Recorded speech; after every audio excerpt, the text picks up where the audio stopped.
Assalamualaikum warahmatullahi wabarakatuh. Saya Lailatul Ainiyah.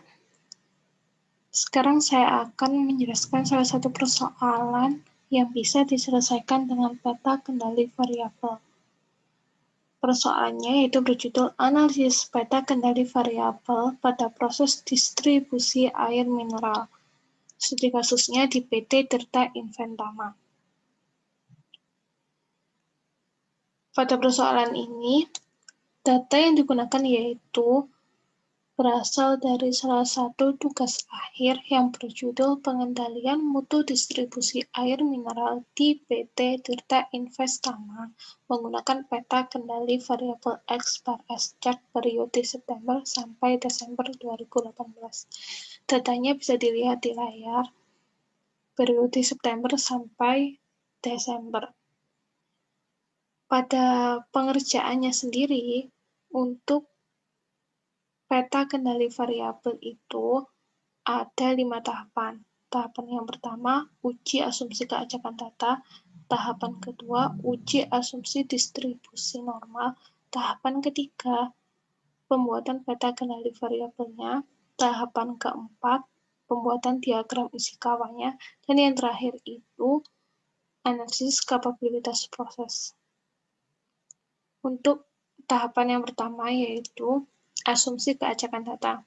Pada asumsi keacakan data, hipotesis yang digunakan yaitu H0-nya data bersifat acak dan H1-nya data tidak bersifat acak. Suatu data itu dapat dikatakan sudah acak atau random jika nilai p-value-nya lebih besar dari alfa.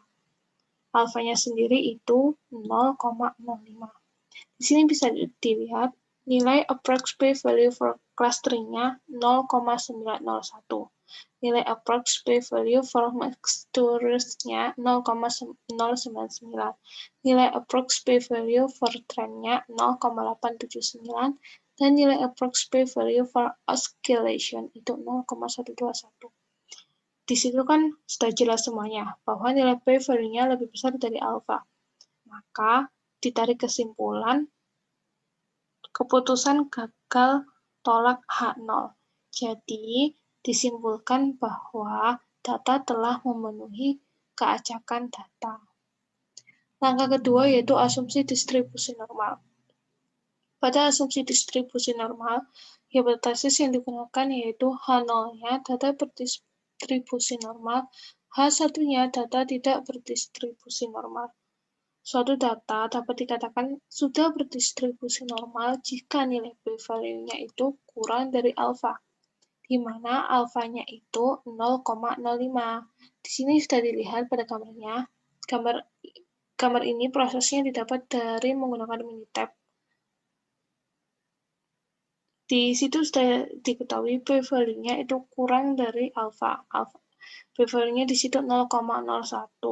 Jadi kurang dari alfa. Maka diperoleh keputusan gagal tolak H0. Jadi, di sini dapat ditarik kesimpulan bahwa data sudah berdistribusi normal.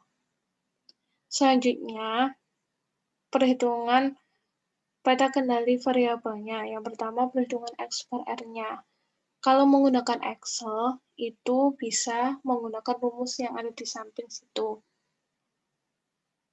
Sedangkan kalau ingin yang lebih cepatnya lagi, ada menggunakan Minitab. Di situ dapat dilihat datanya itu semua dicari X-bar-nya dulu, kemudian dicari rank-nya, nanti dicari nilai tengah, batas bawah, sama batas atasnya. Selanjutnya, untuk yang X-bar rank-nya itu sama kayak tadi, cuman di sini dipakai itu rank-nya.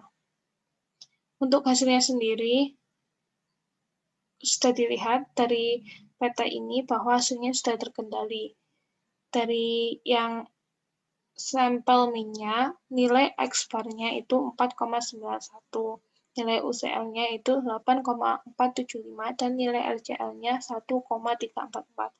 Dari sampel rank-nya, itu nilai range bar-nya itu 4,89, nilai UCL-nya 11,17, dan nilai LCL-nya itu 0.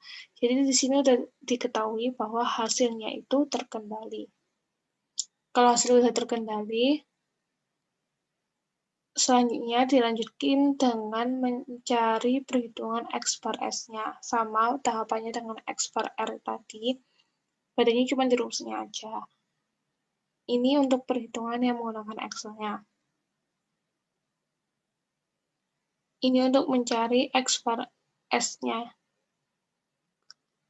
Bisa dilihat di situ peta X bar S-nya sudah terkendali, tidak ada yang melewati batas bawah ataupun batas atas. Hasilnya juga tidak jauh berbeda dengan X bar R-nya. Selanjutnya yaitu pembuatan diagram Ishikawa. Pembuatan diagram Ishikawa itu digunakan untuk mengetahui penyebab kenapa kok suatu peta itu tadi tidak terkendali. Di sini bisa dijelaskan di diagram Ishikawa atau biasa dikenal dengan diagram sebab akibat. Biasanya itu diagram Ishikawa penyebabnya suatu peta tidak terkendali itu ada manusia, material, mesin, metode, lingkungan, atau juga masih banyak lagi. Yang pada penelitian ini, manusianya itu penyebabnya kurang ketelitian, pengangkatan pegawai kurang regulasi, kurangnya pemahaman tentang SOP yang ada, dan kurangnya koordinasi antar pegawai. Untuk penyebab di bahannya sendiri itu komposisi material yang tidak sesuai, pemilihan material atau bahan yang tidak sesuai, dan material tidak sesuai dengan standar kualitas yang ada. Untuk mesinnya sendiri, penyebabnya yaitu mesin sering mati, cutter mulai tumpul, cooling tower mati, meja cetak pada mesin tidak penuh saat pengangkatan, umur mesin sudah tua. Untuk metodenya sendiri, penyebabnya yaitu proses pemanasan mesin pada setup awal tidak optimal dan belum adanya SOP pada penyetingan setup mesin. Untuk lingkungannya, biasanya itu dikarenakan suara mesin yang bising sama gangguan serangga pada malam hari. Langkah terakhir yaitu analisis kapabilitas proses. Pada analisis kapabilitas proses, di situ sudah dijelaskan dari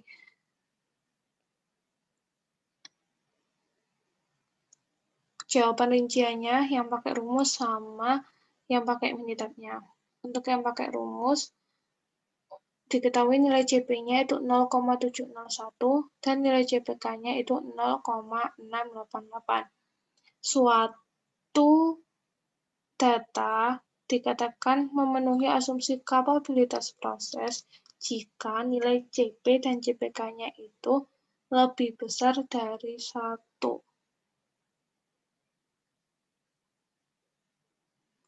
Di sini dilihat bahwa nilai CP sama CPK-nya itu kurang dari 1. Maka dari itu, hasil tersebut itu prosesnya tidak capable. Maka harus dilakukan perbaikan dalam proses distribusi agar dapat memaksimalkan proses distribusi tersebut. Jadi harus diulangi lagi tahapan-tahapannya agar prosesnya capable. Sekian dari saya, terima kasih. Wassalamualaikum warahmatullahi wabarakatuh.